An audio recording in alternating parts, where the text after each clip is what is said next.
Hoje, 13% da população americana é diabética e 30% é pré-diabética. Então, à medida que você vai do mascavo para o de confeiteiro, o estrago é cada vez maior. Aí, em 1969, eles tiraram o ciclamato do mercado nos grandes países, os países do primeiro mundo, e aí surgiu o aspartame, que é pior que o ciclamato. Então tem muita gente que tem acidente, tem muita gente que tem dor de cabeça, e não sabe, é o adoçante. Você é o que a sua comida comeu.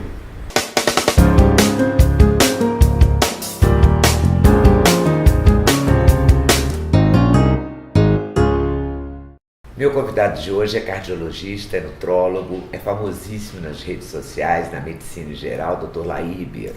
Mineiro de Juiz de Fora, não posso deixar de dizer isso. Não pode. É formado pela Universidade Federal de Juiz de Fora. Também sou formada pela Federal, maior orgulho meu. Isso. Nós vamos falar do açúcar e adoçante para começar a conversa.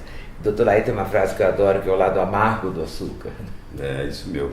Primeiro eu quero dizer do prazer de estar aqui com você. Imagina, prazer Tenho meu. boas lembranças de você na época lá do Sem Censura. É verdade. Eu estive lá inúmeras vezes. Muitas vezes, graças a Deus. Que bom que nós estamos vezes. de novo. Que bom que estamos de novo, no meio novo de comunicação, que você está sabendo usar muito bem. Você também. Estou tentando. É. Eu assisti uma aula do Dr. Laí e fiquei muito impressionada com os malefícios do açúcar e do adoçante. Bom, cheguei à conclusão que é melhor o açúcar. Entre eles. É mesmo? Deixa eu te falar. O açúcar, a história do açúcar começou na Polinésia.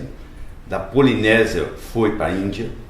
Da Índia foi para o que é hoje Irã, né? Pérsia. Depois foi para a África. Foi para a Europa e veio para as Américas. Na época era chamado de ouro branco, que era uma coisa raríssima. Só as pessoas muito ricas podiam fazer ouro de açúcar. Com o advento da escravatura e da escravidão, barateou o preço. Então todo mundo começou a usar. E com isso adoeceu o mundo.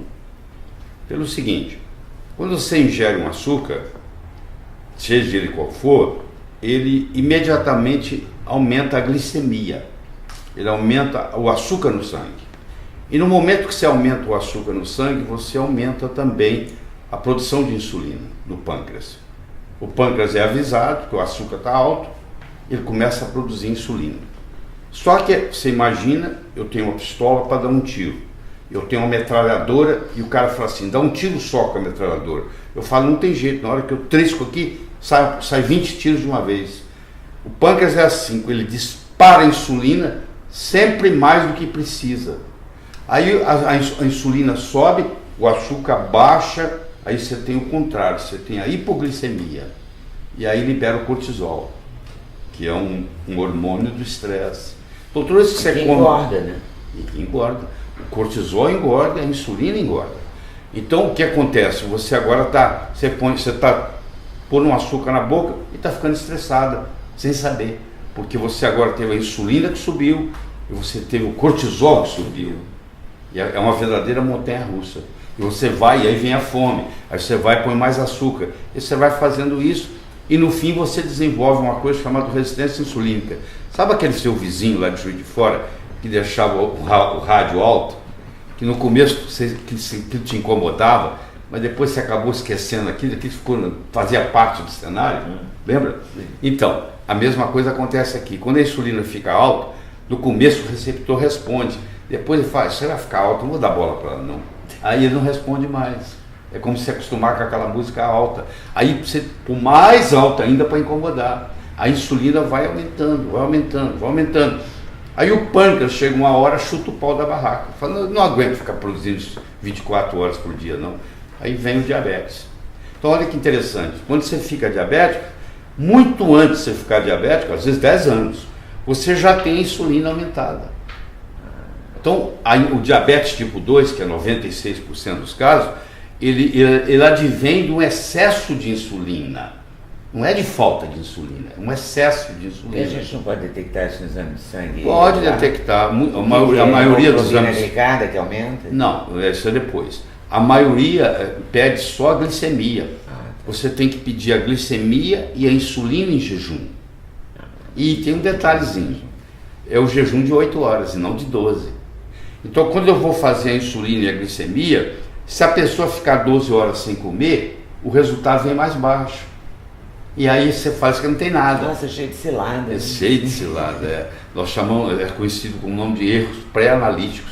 A pessoa, como ela vai fazer o triglicérides precisa de 12 horas, ela aproveita e fica 12 horas. Só que para a glicemia e para a insulina tinha que ser 8 horas. Então muita gente está doente aí, não sabe. E a gente faz tudo junto. Faz tudo junto. O exame completo, colesterol total, exatamente. Frações, faz tudo no mesmo pacote. No mesmo pacote, às 8 horas da manhã. Às 8 horas da manhã. E com 12 horas de jejum. Esse é outro problema. Então o que acontece? O consumo de açúcar foi aumentando. Para você ter uma ideia da estatística americana, em 1700, o americano ingeria 2 kg de açúcar por pessoa por ano. Em 2010, tem estado como o Mississippi que ingere 80 quilos por pessoa por ano. Caramba! Ou seja, aumentou 40 vezes. E o corpo não sabe mais o que tudo fazer. Tem açúcar. Tudo tem açúcar. Depois eu assisti a aula do Laí, fui para minha geladeira, olhei tudo. Tudo. Depois eu anotei a sua aula inteira, tá aqui com ela toda anotada. Sim. Toda anotada. O que pode? Pode comer maçã e laranja, o xarope de milho é um terror, sei tudo assim, porque aprendi com você. Fui para a geladeira, tudo tem açúcar. Tudo tem alguma coisa, xilitol, frutose, sacarina, ciclamato, uma combinação. Mas vamos começar falando do açúcar, da cana-de-açúcar. Tá, o açúcar de verdade. O açúcar vai chamar açúcar de mesa, que o nome próprio é sacarose. Então, a sacarose, ela se apresenta de vários modos. Você conhece o açúcar mascavo. Conheço. Você conhece o açúcar demerara. Você conhece o açúcar cristal. Sim, você conhece o açúcar. Você conhece o açúcar refinado. E você conhece o açúcar de panificação, que é aquele bem... de confeiteiro que a gente chama. Confeiteiro, isso mesmo. O açúcar de confeiteiro. Então, à medida que você vai do mascavo para o de confeiteiro, o estrago é cada vez maior. Porque primeiro você vai tirando todos os nutrientes.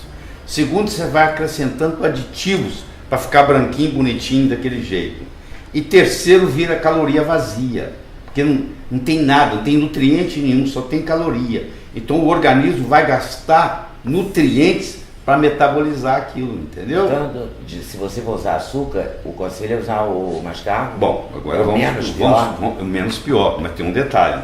Infelizmente o mascavo brasileiro, ele está contaminado com fungo. Entendeu? Então, o modo como nós o armazenamento no Brasil é muito precário. Então, se você tiver uma fonte direta de alguém que produza e venda para você, tudo bom, mas se você depender do geral, ele ficou armazenado 1 ano, 2, e aí contamina com fungo. E fungo é um problema muito sério, né? Muito sério. É outro problema sério no mundo, é o fungo, porque o fungo é muito mais inteligente que a bactéria. É difícil de você tratar, e você pega uma micose, que chama, né, de fungo, é um problema para você curar. Então, eu ficaria com demerara, que é o menos comprometido aí, ainda tem nutrientes. Quem quer escolher açúcar, né?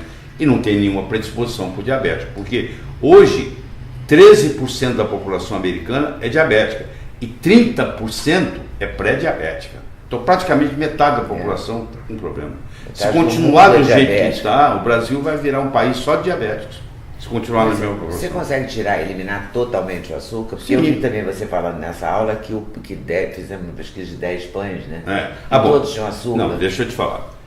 Você está se referindo ao xarope de milho. Então tudo tem açúcar. Em 1957... Quer dizer, o demerara seria a melhor possibilidade entre os açúcares. Super moderado. Entre os açúcares. Isso que eu vou falar agora é outra coisa. É o seguinte, em 1957, eles criaram um produto sintético chamado xarope de milho com alta concentração de frutose. Quem inventou isso foram os japoneses. Eu brinco que como o Japão perdeu a Segunda Guerra Mundial, eles teve que se render para os Estados Unidos, eles quiseram dar o troco. A vingança será maligna. A vingança. Então, o Nixon, para se reeleger, nos anos 70, uma das campanhas dele era fazer o alimento ficar mais barato. E o xarope de milho, ele custa menos da metade do açúcar. Caramba. Aí espalhou. Aí entrou nos Estados Unidos, engordou todo mundo. Os Estados Unidos exporta hoje o quê? Material bélico, aviões, entretenimento e alimento. e um alimento sem fibra, é o chamado fast food, para não poder congelar, não ter menos pesado, mais leve, para transportar. E o que aconteceu? O Japão agora utilizou pela culatra. Há 4, 5 anos atrás foi aberto no Japão pela primeira vez, em Tóquio, o primeiro hospital de cirurgia bariátrica. Quer dizer, o japonês também engordou com alimento americano. Então esse high fructose corn syrup, esse xarope de milho rico em frutose, como ele é muito barato, o que o fabricante faz? Que é o que você está falando dos pães. Eles pegaram 32 pães salgados nos Estados Unidos. Foram ao supermercado e compraram 32 pães. E foram analisar, e desses 32, 31, Leda, tinha xarope de milho. Ou seja, era um pão doce. Mas depois colocava um sal, enganava o seu paladar, você pensava que era pão. Você está pensando que está comendo um pão salgado e está comendo pão doce. Você vai e come uma salada num restaurante. Mas tem um molho. Tem. O molho tem. É o melhor da salada. Então, por isso, então, o molho tem. Então é muito difícil sair fora. Eu vi um post seu dizendo que não tem pão na minha casa, é verdade? Não tem pão na minha casa, é verdade? Eu não como, a Eliana não come, até as visitas comem quando vão lá. Se você for lá, vai ter pão se você quiser. Mas nós no dia a dia não comemos. E substituíram por alguma coisa? Eu substituo por ovo cozido e maçã cozida. Então, o meu café da manhã é assim, você cozinha 2 ovos, você põe a água para ferver, quando a água está fervendo, você coloca os ovos. Se o ovo ficar deitado no fundo, ele é fresco. Se ele ficar no fundo, em pé, ele é semi-fresco. Se ele boiar, você tem que jogar ele fora. Muito simples. Então, ele ficou lá no fundo, ou deitado, ou em pé, ele é para ser cozinhado. Aí você cozinha ele por 7 minutos. Por que 7 minutos? Porque o ideal seria você comer o ovo cru, mas só que tem salmonela. Então você pega uma infecção por salmonela, você termina no hospital. Então os 7 minutos é o suficiente para matar a salmonela, caso ela exista, e para não desnaturar as proteínas. Porque se eu deixar um ovo cozinhar 2, 3 horas, ele não tem mais propriedade nenhuma. Tudo foi destruído. As vitaminas foram destruídas. Agora, a água é fria ou quente? Não, você primeiro ferve a água ferver. Depois que ela ferveu, tá borbulhando, é que você bota aí o ovo. você coloca o ovo e marca 7 minutos. Tá. A mesma coisa você faz com a maçã. Você pega a maçã, você tira o miolo dela, porque a semente tem veneno. Tá? Você comer todo dia. A semente tem muito uma coisa chamada lectina. Você tem que... A lectina, a planta faz o seguinte, o predador, quando vai pegar a presa tenta sair correndo dele, não é verdade? Só que, coitada, as plantas não saem correndo do predador. O que elas fazem? Elas criam veneno, por exemplo, o passarinho não comia a semente tem uma substância chamada lectina que o passarinho não gosta. Então ela está se defendendo. Só que isso também pode prejudicar a gente. Então o que você faz? A proteção dela para você não comê-la. Aí o que você faz? Você cozinha a maçã por 7 minutos, aquela lectina é destruída, aí a pectina começa a ser liberada, aquela maçã agora ela tem uma ação muito grande como fibra, porque na era paleolítica, há 10 mil anos atrás, nós ingerimos entre 200 e 300 gramas de fibra por dia. Hoje, quando você encontra alguém que ingere 15, já está bom.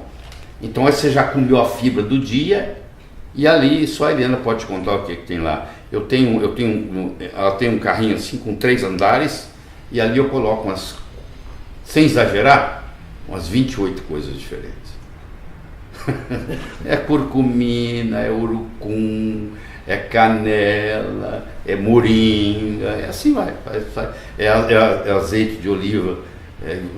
Alta qualidade. Você usa nas suas refeições. Esse é o meu café da manhã. No seu café da manhã? Eu ainda coloco. Você coloca essas coisas todas na maçã? Não, eu faço assim. Eu corto o ovo.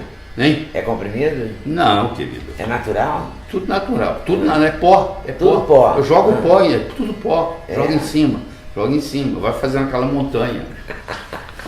E dá para comer lá sem enjoar? Não, dá para comer, que isso. É gostoso. E o café, ele tem óleo de coco e ele tem manteiga ghee. Que é uma manteiga especial. Que é manteiga sem lactose. E pode ir ao fogo, né? Pode ao fogo, Tá, pode. Não cozinha pode com fritar, ela. você pode fritar com a ghee. Eu já estava com medo de estar errando no cozinhar. Não, você não pode fritar com azeite de oliva, porque o azeite de oliva é um ácido oleico, que é o que predomina.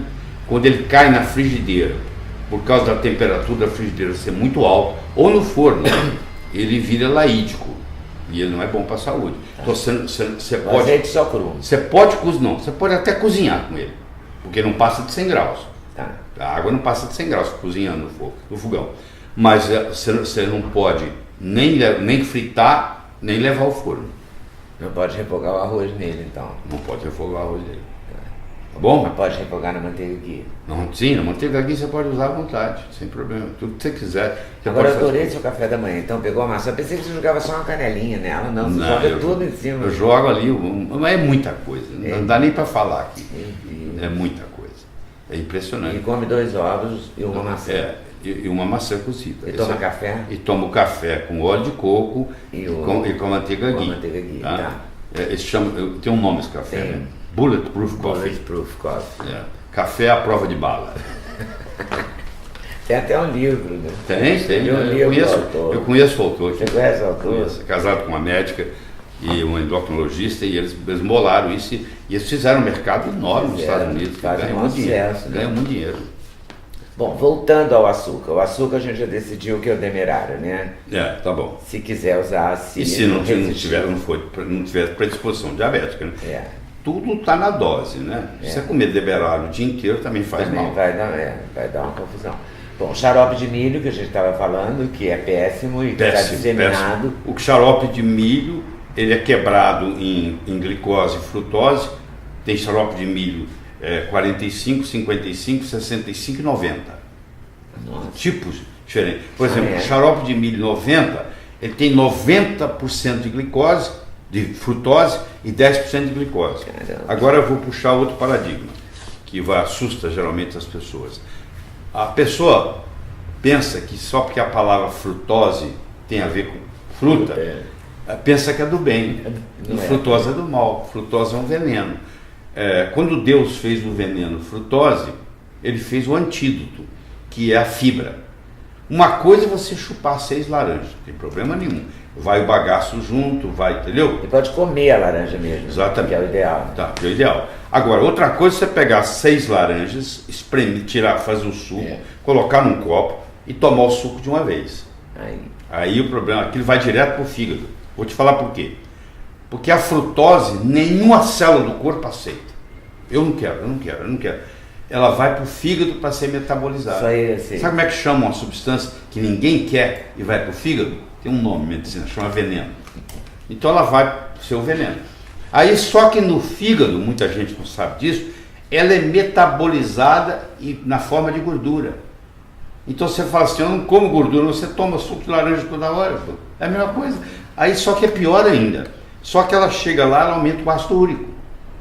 E o ácido úrico aumenta a pressão. Você fica hipertenso, porque está com o ácido úrico elevado. Não é o elevado do laboratório, não. Porque os dados laboratoriais, quando você faz exame de sangue, é para doente. Não é porque é só doente que vai no laboratório fazer exame. A estatística que eles têm lá. Fazer exame Escuta, a estatística que eles têm lá é de doente. Então, eu entro numa que eu vou saber que eu estou ótima fazendo exame de sangue. Ótimo entre os doentes. Dentro dos parâmetros, mas eu estou ótima entre os doentes. Entre os doentes. Ai, meu Deus. É isso aí. Entendeu? Outra descoberta. Uma atrás da outra. Meu Deus. Então, e o ácido úrico ainda dá gota, essas coisas não dá? Dá gota e causa a síndrome metabólica, que vai ter pressão alta, que vai ter obesidade abdominal, que vai levar a infarto do miocárdio, vai levar a acidente vascular cerebral, predispõe a câncer, tudo isso causado pela frutose. Então, quando eles criaram o High Fructose Corn Syrup, que é o xarope de milho rico em frutose, na realidade eles criaram um veneno. E esse veneno está engordando o mundo Está todo. disseminado mesmo, todo mundo usa e é um pesadelo, então. Então, seria interessante nesse aspecto a gente começar a conversar. A palavra é cacofônica, mas é FODMAP. FODMAP, que é uma coisa muito importante. Eu citei outro dia, você deve ter visto, que a maioria fala, nunca ouvi falar nisso lá e deve estar inventando. Se você entrar no Google e digitar FODMAP, tem mais de 6 milhões de citações. Se você entrar no Google científico, que chama Google Acadêmico, tem mais de 3.900 artigos. Se você entrar no PubMed, tem mais de 250 artigos científicos. Se você... que é isso? Vou chegar lá. E se você for no Amazon.com, tem mais de 200 livros sobre o assunto. E isso nem chegou ao Brasil ainda. Vamos soletrar FODMAP. O F é fermentable, fermentável. O O é de oligo, o D é de di e o M é de monossacarídeo. E o P é de polióis. Traduzindo para você, o que é o FODMAP? São açúcares que são fermentáveis quando estão no intestino. Começa a fermentar. Então, a frutose fermenta, o galacto-oligosacarídeo fermenta, os polióis fermentam, o sorbitol, o manitol, o xilitol, tudo óleo. Não serve nem o óleo. Não serve nem, principalmente para quem tem intestino irritável, que hoje é 1 em cada 5 brasileiros, é 20%. Não é só quem tem intestino irritável, quem tem doença de Crohn, quem tem retocolite ulcerativa, ou seja, quem tem distúrbio digestivo, tá? Não pode fazer uso desses. Então hoje tem a chamada dieta sem FODMAP, dieta baixa em FODMAP, onde na sua dieta não pode constar esses elementos. Então não pode constar nenhum adoçante. Nenhum adoçante desse grupo aqui. Desse grupo aí. Mas não tem nenhum outro. O sacarina você também diz que não. Não, nós vamos discutir. Não, só porque a única coisa que sobra é você fazer com adoçantes tipo ervas, tá? O que é stevia? Stevia é uma. Coisa amarga. Pois é. Hoje tem a coisa mais doce que a natureza produz, chama talmatina. Não sei se você já ouviu falar. Talmatina é uma fruta africana. Tá. Ela chega a ser 6.000 vezes mais doce que o açúcar. Então a talmatina, uma pitadinha de talmatina junta com a stevia, tira o gosto amargo da stevia. E já tem isso no mercado? Tem, se não tem, você vai na farmácia de manipulação, eles manipulam. Aí você sabe, eles têm com essa forma. Eles manipulam a combinação da stevia com a talmatina. É uma opção. É uma opção. A outra opção é não colocar nada, né? Mas assim, nunca mais comer nenhuma sobremesa também é complicado. É o que eu estou te falando, tudo depende da dose. Você faz, lá em casa a gente tem, com os netos, nós temos o dia da contravenção. A gente vai, né? A gente vai para o shopping, a gente vai no McDonald's, uma vez por mês, uma vez cada 45 dias, é o dia da contravenção. Isso aí pode ser feito. Aí você não pode do hambúrguer ao brigadeiro. Então, não pode. Você não pode fazer isso todo dia, mas uma vez de vez em quando você pode. Aí mata a vontade. O que determina o veneno é a dose. Agora, tem uma coisa chamada agave, o nome assim, como é que chama? Agave, você fala o que é o agave? Não presta não. Agave é um cacto do deserto, ele tem uma seiva que é muito rica em frutose. Por um período da medicina, acreditava-se que a agave seria a solução. Hoje nós sabemos que nós temos que evitar a agave. A agave também não é bom. Dizia-se que o ciclamato dava câncer. E aí a gente achava que era porque ia a sacarina entrar ou vice-versa, que era uma coisa de mercado, mercadológica. Isso, mas não é, não. Deixa eu te falar. Isso começou... O primeiro adoçante que apareceu é chamado edulcorante, né? O primeiro edulcorante, que é o adoçante artificial, que apareceu foi a sacarina. A sacarina tem a chamada doença da sacarina, que é publicado, a diarreia, a dor de cabeça. Então, ela veio por um período, ela vem de um tolueno, que é uma matéria-prima para fazer tinta, então você já começa a ver que não deve ser muito bom, porque foi feito para tinta agora, tá? Mas que quem estava fazendo a tinta, pôs o dedo na boca, estava doce. Aí eles resolveram, esqueceram da tinta e lançaram a sacarina para adoçar. E ela ficou naquela história, ninguém deu muita bola e tal. Aí veio o ciclamato. O ciclamato, eles estavam desenvolvendo um remédio para úlcera e apareceu, de repente também deu doce. Tudo é assim, por acaso. E aí eles resolveram colocar o ciclamato. Só que o ciclamato entrou nos Estados Unidos e logo mostrou que dava câncer de bexiga. Aí eles tiraram. Tem dos 190 países que acompanham isso, só 53 tem ciclamato, o Brasil é um deles. Os outros todos, Canadá, Inglaterra, Estados Unidos, não tem ciclamato mais. Foi banido em 1969. E por coincidência... A gente tem nas latinhas de suco, nas latinhas de no Brasil tem. Associada a sacarina. Né? Eu li os rótulos depois da sua aula. Então, aí em 1969 tiraram o ciclamato do mercado nos grandes países, os países do primeiro mundo, e aí surgiu o aspartame, que é pior que o ciclamato. O aspartame é uma combinação de um éster metílico com o ácido aspartico e com um aminoácido chamado fenilalanina. Vamos por partes, como diz o Jack o Estripador. Então vamos começar. O etil vira metanol. E metanol vira formol. Formaldeído, que é veneno. Você fala, mas só 10%. 40% é ácido aspartico, que vira aspartato, que é uma excitotoxina. A criança ninguém consegue controlar na escola na segunda-feira, porque ela comeu aspartame. A mãe deu alimento dietético para ela no domingo. O comportamento dela fica agitado. Os refrigerantes todos têm. Isso. E tem o refrigerante zero. Isso. E tem ainda, no aspartame, ainda tem a fenilalanina. Deixa eu te explicar o que é isso. É esse que tem nos refrigerantes. A fenilalanina, ela tem que virar tirosina, para continuar o caminho do metabolismo. Para a fenilalanina virar tirosina, precisa de uma enzima chamada fenilalanina hidroxilase, que tem gente que nasce sem ela. Sabe aquele teste do pezinho que você faz na maternidade? Uma das coisas que eles procuram é aquilo. Mas nem toda maternidade brasileira tem teste do pezinho. Tá bom? E na minha época não tinha. Então eu não sei se eu tenho ou não tenho. Então, quem tem, não, você não tem não, tenho certeza que você não tem. Porque a pessoa que tem predisposição, que tem essa deficiência, toda vez que ela come fenilalanina, a fenilalanina acumula e vira um veneno no cérebro e o QI da pessoa é baixo. Eu sei que você não tem. Obrigado. Então, a criança com 8 anos já está retardada. Infelizmente, aqui no Brasil, a gente descobre essa doença com 8 anos de idade. Não tem volta. Tá. Bom, agora você imagina. Não tem volta? Não tem volta.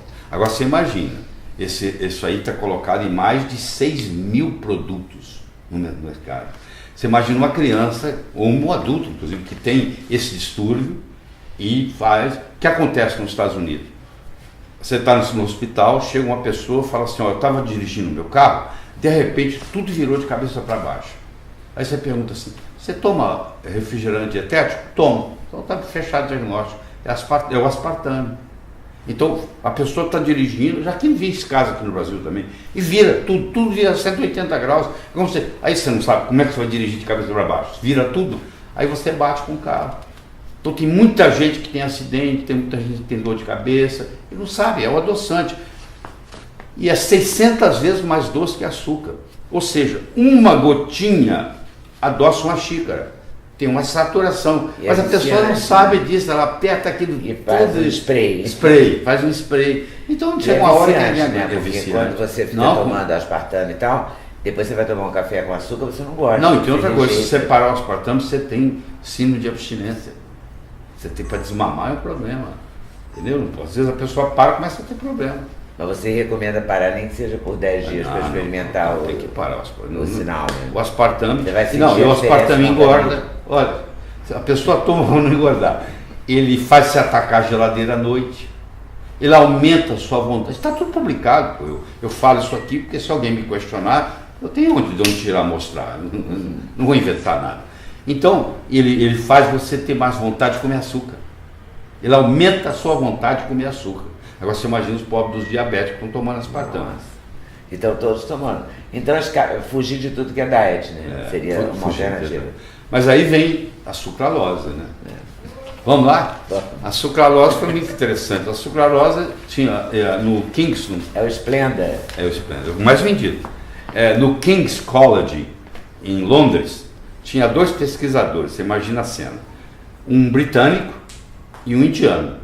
E eles têm um sotaque muito diferente. Então eles estavam trabalhando para desenvolver um inseticida. Aí o indiano virou para o chefe dele e disse assim, I got it, eu consegui. E o chefe falou, tested, ele entendeu tasted, pôs na boca. Falou sweet, very sweet. Aí lançaram como... Esquece o inseticida. Vamos lançar como adoçante? E lançaram. É uma substância que não existe na natureza, porque é uma fusão da frutose com a galactose. A natureza não faz isso. Ou seja, é um ET.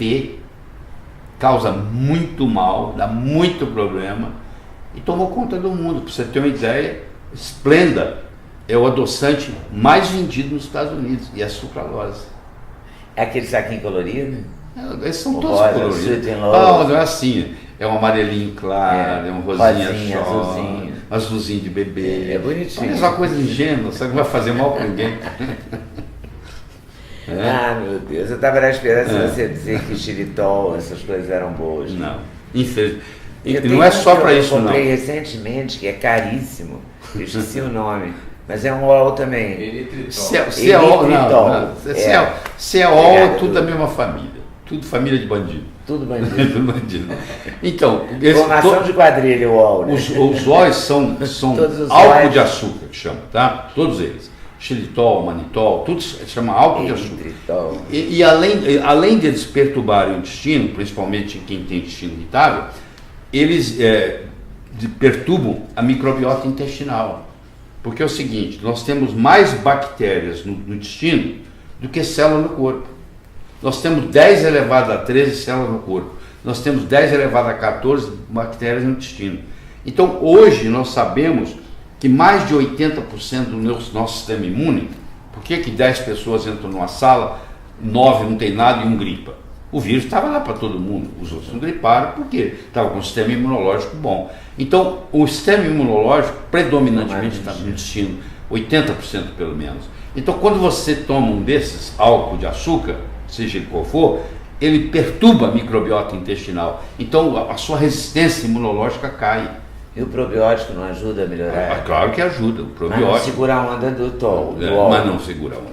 O probiótico, já que você perguntou, é o seguinte: a microbiota intestinal faz uma diferença enorme na sua saúde. Ela que manda em você. E depende se você nasceu de cesárea ou se você nasceu de parto normal. Faz uma diferença tremenda. Por exemplo, eu nasci de parto normal. Então, na hora que você estava nascendo, você passou pelo canal vaginal da sua mãe. E você pegou a microbiota vaginal que a sua mãe tinha. Agora, se você nasce de cesárea, você pega a microbiota do hospital onde você está internado. Não tem nada a ver com a microbiota de saúde, tem a ver com microbiota de doença. Mas a natureza é sábia, e a natureza é redundante. Ela vai te dar uma segunda chance. Quando você amamentar, a sua mãe vai te passar a microbiota. Ufa! Agora, se você nasceu de cesárea e não amamentou, aí você já começa a vida já com prejuízo. Aí você tem que tomar muito cuidado, você vai ter problema intestinal, não é tudo que você vai comer, qualquer coisa que você come desenvolve alergia, você conhece gente, não pode comer nada. Tá? Bom, a boa notícia é que há mais ou menos uns 4, 5 anos atrás, a Organização Mundial de Saúde falou assim, nós temos mais um órgão, então agora nós temos mais um órgão virtual, chama microbiota intestinal, virou um órgão. É tão importante, talvez o mais importante deles, para manter a saúde. Então, o segredo da saúde está na microbiota. Então, se eu tomar fazer um açúcar, ingerir um açúcar que perturba a minha microbiota, esse açúcar não pode te fazer bem. Seja ele qual for, pode, entendeu? Mas você recomenda o uso de probiótico? Recomendo o uso de probiótico. É um probiótico. Infelizmente, na faculdade de medicina ainda não é ensinado. Mas probiótico resolve tudo, você não tem ideia. E você pode restabelecer por exemplo, onde é que estão os probióticos? Onde é que você tira ele em casa? De produtos fermentados. Então, se você comer um queijo, por exemplo, fermentado, que não tem lactose, ele vai ter probiótico, entendeu? Se você come natô... Então, você acha que deve eliminar os produtos com lactose? Dar preferência ao sem lactose? Dá preferência ao sem lactose. Queijo... Porque lactose é um açúcar. Lactose é açúcar. Entendeu? Lactose é um açúcar que vai quebrar em glicose e galactose. Hoje em dia tem tudo quase sem lactose. Quase. Queijo, leite. Ontem eu descobri que tinha creme de leite sem lactose. Eu achei que não tinha, tinha. E tem pessoas que tomam lactase para poder fazer o uso de lactose. São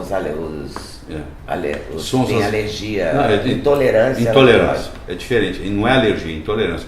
A diferença é a seguinte... Quem não tem intolerância não deve fazer uso, mas se eventualmente não tem problema comer uma coisa que tem lactose... Mas é assim, a partir dos 9 anos de idade, você começa a diminuir a sua produção de lactose, entendeu?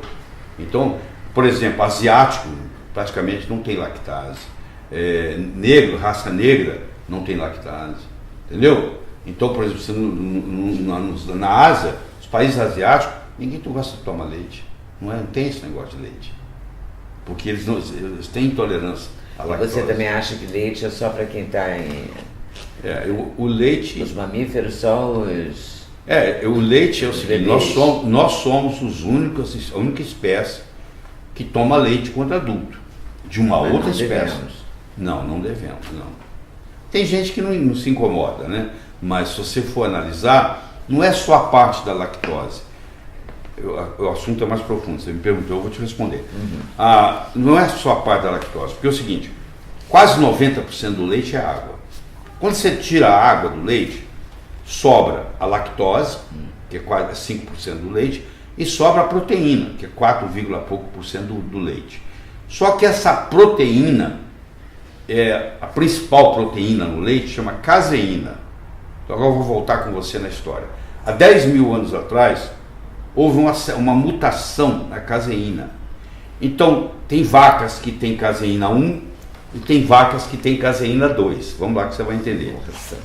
Então o que aconteceu? As vacas da caseína 2 foram para Marrocos, ficaram na França, foram para a Espanha, foram para a Índia. As vacas que tiveram o polimorfismo da caseína 1 foram para a Holanda, foram para a Bélgica. Então, como o Brasil importa, trouxe o gado leiteiro, predominantemente o gado holandês, você imagina que você é produtora de leite. Você tem uma vaca zebu pura, que dá 3 litros por leite, 3 litros por dia. E você tem uma holandesa pura, que dá 70 litros por dia. Você é produtora de leite, você me fala qual que você vai ter no curral. Não tem nem dúvida. Então, a zebu... Você é apaixonada pela holandesa. Então, a zebu é caseína 2. Então, aquela não tem problema nenhum, você pode fazer o que você quiser. Tanto é que a manteiga ghee, a melhor que tem é a indiana, porque ela é feita com a caseína 2. Você entendeu a diferença? Então, o problema não é só a lactose. O problema é a parte da proteica do processo. Então, aquela caseína 1, ela causa dermatite, ela causa asma, ela causa sinusite. Então, uma criança que está com otite média, você tira o leite, pronto, acabou, está curado. Só tirar o leite. Caramba. A gente falou dos probióticos, queria falar das enzimas, as chamadas enzimas digestivas. Também são muito aprovadas ou desaprovadas? Muito importantes. As enzimas é o seguinte, você não tem jeito de absorver nada que você não digeriu. Não é o que você come que conta, é o que você absorve. Porque você pode comer e sair nas fezes. Então você precisa, e para absorver você precisa digerir. E para digerir, você precisa de enzimas. É o papel da enzima. Então, por exemplo, o ácido clorídrico no estômago. O estômago tem um pH de 1,8, porque é rico em ácido clorídrico. Você fala, por que o estômago não destrói ele mesmo, já que ele é tão ácido? Porque existe um muco que protege a parte interna do estômago, para não deixar o ácido clorídrico do estômago atacar a parede do estômago. Você entendeu? Só por isso. Mas você imagine que a partir dos 40 anos, isso é descrito, nós todos desenvolvemos o que se chama gastrite atrófica assintomática. Você começa a diminuir a produção de ácido clorídrico. Então a sua digestão vai ficando mais difícil. Aí, se você não tiver o suficiente de ácido clorídrico, você não transforma pepsinógeno em pepsina. Se você não tem pepsina, você não digere proteína. Se você não digere proteína, você não absorve aminoácido. E se você não absorve aminoácido, a proteína vai terminar nas fezes. Entendeu? Outra coisa, são as chamadas enzimas pancreáticas. As enzimas, o pâncreas, ele tanto produz insulina, glucagon, para jogar no sangue, que é a parte endócrina dele, mas ele tem a parte exócrina. Ele tem as enzimas que são jogadas no duodeno. Então, por exemplo, a pancreatina é uma enzima do pâncreas muito importante. Então, se eu não tenho as enzimas, eu posso comer o melhor possível. Eu vou continuar doente. Então, às vezes, a gente tem que pegar uma pessoa... Eu não vou aproveitar nada. Exatamente. Mas eu tenho uma frase que vai te chocar. É a seguinte: você é o que a sua comida comeu. Olha a profundidade disso. Caramba. Escuta. Olha só, eles fizeram uma análise, você vai entender. Fizeram uma análise. Depende da vaca que Não, depende do que a vaca comeu. Pois é, eu dependo do que a vaca comeu para a carne ser boa para mim, é isso? Exatamente. Caramba, mas isso é uma complicação. Não é simples. Você quer ver? Eles pegaram vários restaurantes de São Francisco e foram analisar o leite e a carne servida naqueles restaurantes de alto luxo.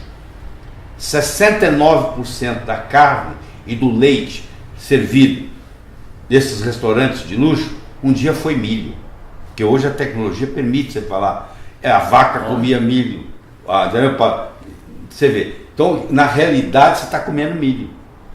Você está comendo carne, você está tomando leite, mas no fundo você está ingerindo milho. E o milho hoje é transgênico.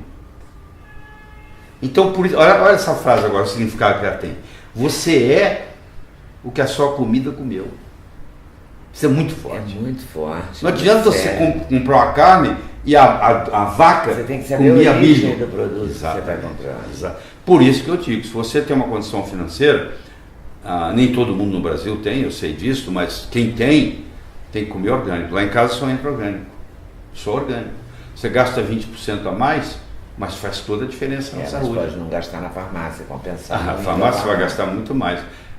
Só é caro. Caro é um dia de CTI no hospital. Isso é caro. É caro pra caramba. É verdade. Né? Então você acha que até a carne deve ser orgânica, né? O frango. Até a carne, o frango, o peixe, tudo tem que ser orgânico. Vamos falar do quê? A gente volta no tempo, né? Porque a gente volta a buscar o fornecedor, né? Exato, quem é o fornecedor? Nossos avós faziam, né? Faziam isso. Exatamente. Comprava não tinha intermediário. Não tinha intermediário. A carrocinha passava com leite vindo da casa da fazenda, não sei quem.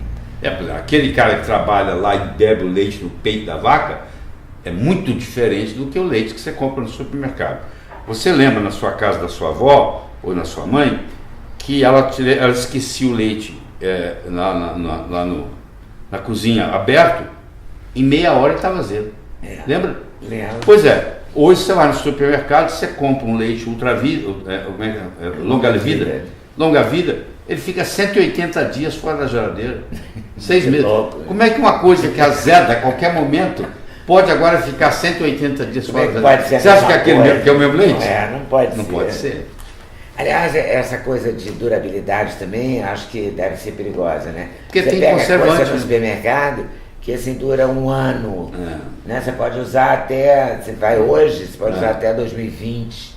Isso não pode ser bom, tem que ter coisa ali. Tem um trilho para o alimento ser bom, quer saber? Quero. Ele tem que ser local, ele tem que ser natural, ele tem que ser sazonal. Ele tem que ser local, porque aí não tem esse negócio do transporte, nada disso.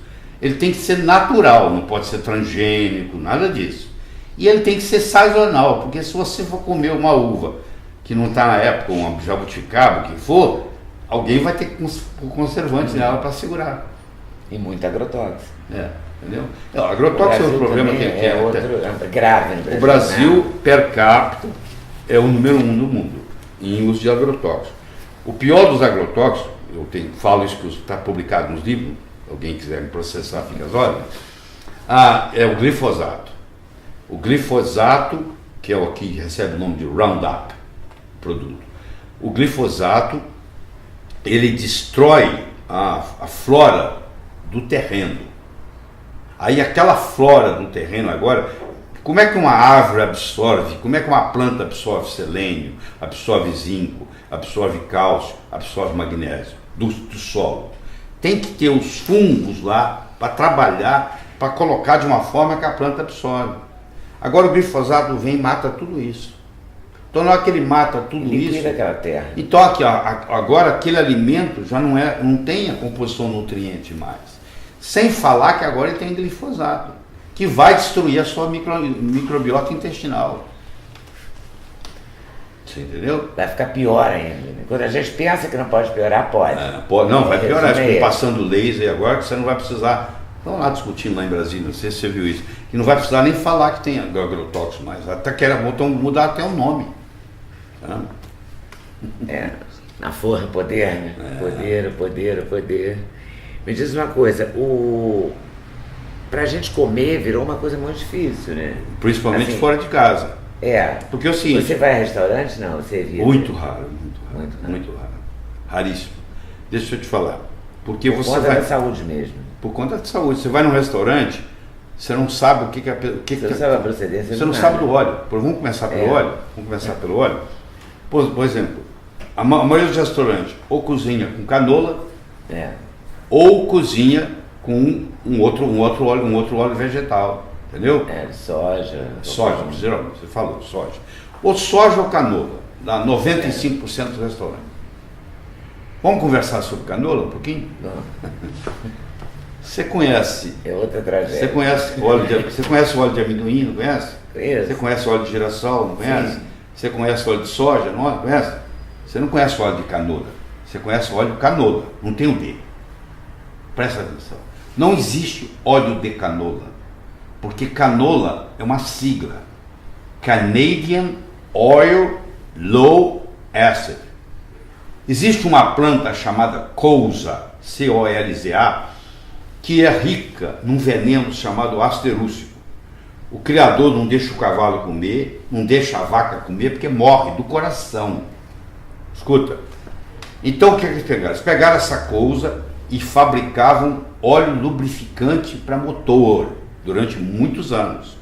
Aí eles pegaram essa planta colza, mudaram ela geneticamente, e ao invés dela produzir 55% de ácido rússico, ela produz 5% só. Ficou bem menos venenosa. E o Canadá que fez isso. E o Canadá então resolveu vender ela para os Estados Unidos. E teve que teve um escândalo enorme que eles descobriram, uma corrupção de 50 milhões de dólares. Levou quase 20 anos os Estados Unidos a aprovar o canola. Aí aprovou o canola.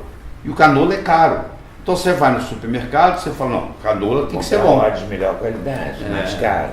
O veneno vai para casa. Qual seria um óleo legal para quem não pode usar guia? O melhor que eu conheço é o óleo de coco. Esse é o melhor para cozinhar. É o que cozinha lá em casa. É o óleo de coco. Agora, você pode cozinhar com manteiga, você pode usar banha de porco, que a sua avó usava e tinha saúde. Agora voltou isso a ser respeitado. Agora, os óleos vegetais... Foi condenado durante muito tempo a banha de porco. Foi por uma questão de marketing. Que era mais barata, né? Isso aqui eu volto na história. Em 1911, nos Estados Unidos, foi lançado pela Procter & Gamble o óleo Crisco, que é o óleo de algodão cristalizado. Foi quando começou a desgraça. Porque em 1910 foi inventado na França um processo chamado de hidrogenação parcial. O que é isso? Eu pego um óleo que estraga em 10 dias e faço ele ficar 3 anos na gôndola do supermercado sem estragar. Então você imagina para um produtor de óleo. Então o primeiro da história foi o Crisco. Então lá em 1911 o Crisco foi lançado. Quando o Crisco foi lançado, eles começaram uma campanha contra os óleos animais e contra os óleos tropicais. Então eles começaram a falar mal da banha de porco, começaram a falar mal da gordura do boi, começaram a falar mal do óleo de coco, e aí introduziram como se fosse uma coisa saudável. Aí veio o óleo de soja, aí veio o óleo de girassol, e aí os estragos foram sendo feitos. Aí começou a aparecer infarto. O primeiro infarto do miocárdio descrito nos Estados Unidos foi em 1915, porque não se conhecia. 7 anos depois, o autor que escreveu, o James Harry, ele teve que escrever de novo o mesmo artigo, que ninguém deu atenção para ele. Não existia.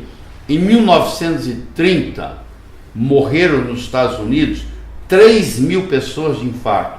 Em 1960, morreram 300 mil. Caramba. Por quê? Porque abusou do açúcar e começou a cozinhar com óleo vegetal. Tem que ser pela boca, porque é o que todo mundo faz. É o comum a todos. Então quando você sai num restaurante, você fala assim, que óleo que eles cozinham? Você vai checar, pergunta por metro. Não adianta. Ou é soja, ou é canola. Entendeu? Então o negócio é evitar mesmo. É evitável. Se correr, o bicho pega, descalça, o bicho come, é duro, hein? É. Não é duro de bancar? É duro de comer saudável. Agora essa né? diz que você é o que a sua comida comeu, É duro. perfeito. Você é o que a sua comida comeu. Isso. É para pensar mesmo, né? É profundo. Não é o que você comeu, que a sua comida comeu. Comeu muito mais complicado. É muito mais complicado. Vamos fazer uma pausa e gravamos a parte 2 assim. Tá bom? Tá Então certo. tá. Então, ó, você se liga nessa aqui, dá like, curte, compartilha e a gente volta com o próximo vídeo daqui a pouco. Daqui a uns dias. Valeu? Até mais.